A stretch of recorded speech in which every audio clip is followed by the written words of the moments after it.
इस वीडियो में हम लोग सिंगल स्टेटमेंट बेस्ड क्वेश्चन को कंटिन्यू करते हैं। हमने कल नोट किया था कि different type of single statement questions को कैसे हैंडल करना है। तो मैंने आपको कुछ रेडीमेड 5-6 पॉइंट्स बताए थे जो कि एक थंब रूल की तरह आपको हेल्प करेंगे। उन्हें ही देखते हैं। पहला है जैसे कि मैच द कीवर्ड, है ना, कीवर्ड मैचिंग। हमने कल देखा था कि कीवर्ड मैच करके हम लोग कितने क्वेश्चंस को आसानी तौर पर सॉल्व कर सकते हैं। दूसरा था, और ये कल हमने एग्जांपल भी देखा था मैच द कीवर्ड का। जैसे कि एक क्वेश्चन था इनविजिबल ट्रांसफ़र का, है ना, वो कितना इजीली सॉल्व हो सकता था। इकोनॉमी बेस्ड क्वेश्चन था, उसको हम सॉल्व कर लिया हम लोगों ने। उसका सिमिलर स्टेटमेंट बेस्ड, ये अलग एक ट्रिक है। सिमिलर स्टेटमेंट्स क्या कहता है कि अगर 2 ऑप्शंस हैं, 4 में से 2 ऑप्शन ऐसे होंगे जो बड़े सिमिलर होंगे, उन्हीं में से आंसर होने के बहुत ज़्यादा चांसेज हैं। तो वो सब वेरी इंपॉर्टेंट ट्रिक, ये 1 और 2 तो वेरी इंपॉर्टेंट ट्रिक है। हर पेपर में आपको 10 क्वेश्चंस प्लस 20 मार्क्स इजीली दिला सकते हैं, बस ये दोनों trick. This is the power of this 2। उसके बाद हम तीसरा और चौथा, तीसरा ये था कि जब कुछ नहीं समझ में आया, 4 ऑप्शन हो A B C D, उसमें से वो वाला लगा दो जो कि सबसे ज़्यादा यूपीएससी सिलेबस के अलाइंड हो। मतलब यूपीएससी को जिस टॉपिक से मतलब होगा अपने सिलेबस टॉपिक से। और एक और है कि ओवर आर्किंग मैं आपको दिखाऊंगा कि जब A B C D इस तरह से 4 स्टेटमेंट है, तो ऐसा ऑप्शन चुनिए जो अपने आप में सबसे बड़ा हो। जैसे कि क्लाइमेट चेंज, इस टाइप का कोई होगा जिसमें कि बाकी सारे 3 ऑप्शन अपने आप उसी में इंक्लूड हो जाए। उसे हम बोलते हैं ओवर आर्किंग, यानी एक सुपर सेट की तरह उसके अंदर सब आ जाए, सारे ऑप्शन उसके अंदर ही आ जाए। तो that has a best chance to be the correct answer. ठीक है। उसके अलावा मैंने 2 ऑब्जर्वेशन बेस्ड आपको बताया था, 5th और 6th। ये था कि अगर फैक्चुअल टाइप हो क्वेश्चंस जो कि हिस्ट्री वगैरह में डायरेक्ट आते हैं, तो हाई चांसेज हैं कि ए ऑप्शन लगा दो, या फिर वो ऑप्शन लगाओ जो कि PYQs में खूब रिपीट होता है। PYQs बेस्ड ऑप्शन को आप चुन लो जो कि PYQs में खूब रिपीट होता है। जैसे कि आपका विजयनगर एम्पायर हो गया, ठीक है, विजयनगर। जैसा कि आपका क्वाइंस के बारे में बहुत पूछते हैं यूपीएससी में, इस तरह से। तो PYQs बेस्ड जो आपकी ऑब्जर्वेशन होगी ना, वो यहाँ पे काम आएंगे। ठीक है।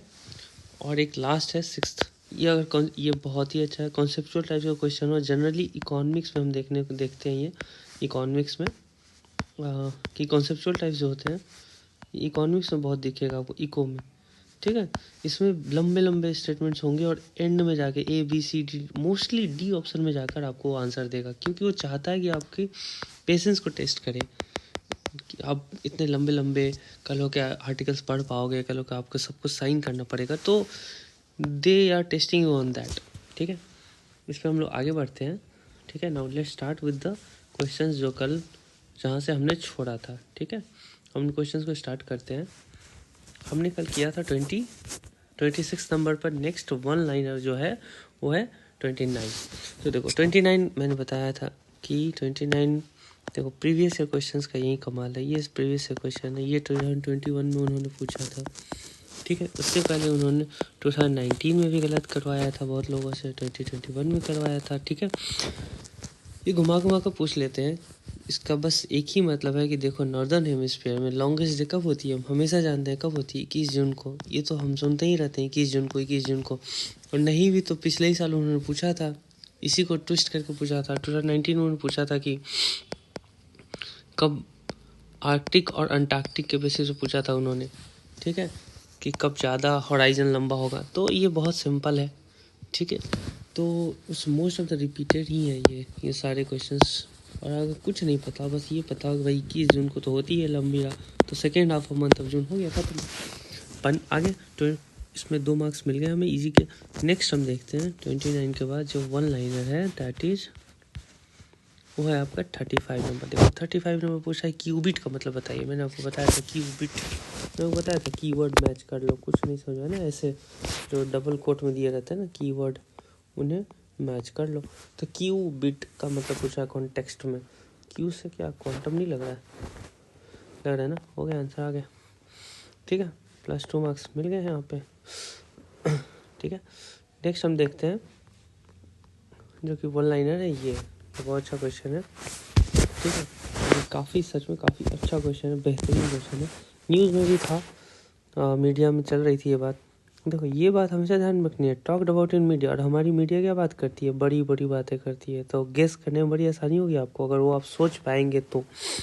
नाउ सी, डबल कोट में अंडर कोट क्या लिखा हुआ है, fractional orbital bombardment system. Orbital bombardment मतलब ऑर्बिटल प्लैनेट है, उसका ऑर्बिट में कहीं जाकर बॉम्ब करने का लग रहा है ना नाम से, ठीक है। फ्रैक्शन मतलब टुकड़ों में, नेम से तो अभी तक यही लगा ना।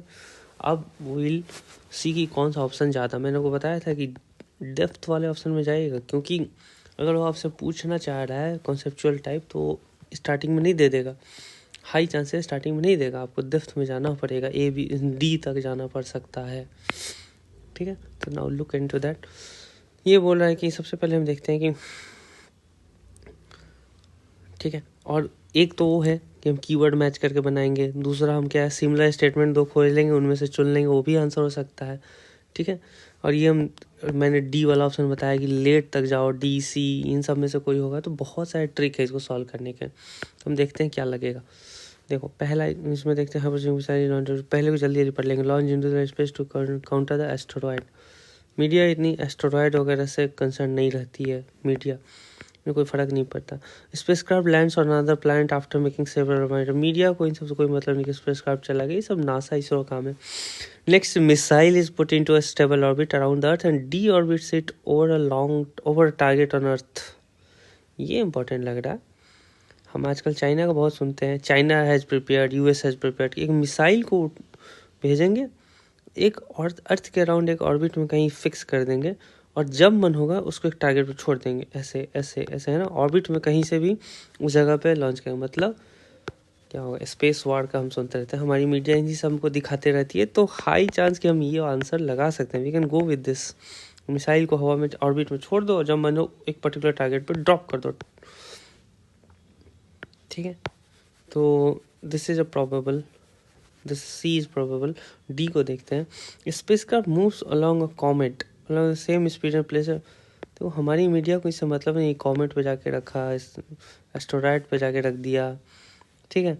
और वाइटल मोशंस करने के बाद प्लैनेट पर मीडिया वैसे चीज़ों में ज़्यादा ध्यान लगाती है जहाँ पे भीड़ इकट्ठा हो, कि अरे चाइना तो अब हवा से अटैक करेगा, स्पेस से अटैक करेगा, तो so we should be handy with those clues, है ना। तो ये आंसर C आ जाएगा, ठीक है। बस एक कॉन्सेप्चुअल अंडरस्टैंडिंग से कि ये कहीं कहीं से बॉम्बार्ड कर देना है, ऑर्बिटल बम, ऑर्बिट में डालो, बॉम्बार्ड करो। ये ऑर्बिट, यहाँ क्या है, ऑर्बिट, ठीक है, यहाँ भी है, बट यहाँ पे वो बॉम्बार्डमेंट वाली टर्म आ रही है कि दी ऑर्बिट्स ओवर अ टारगेट, तो इस तरह से आंसर हो जाएगा C, ठीक है। नेक्स्ट हम देखते हैं, तो बहुत सारे ट्रिक, 4-5 ट्रिक से, 3-4 ट्रिक से सॉल्व कर सकते थे इस क्वेश्चन को। नेक्स्ट वन लाइनर है आपका 41।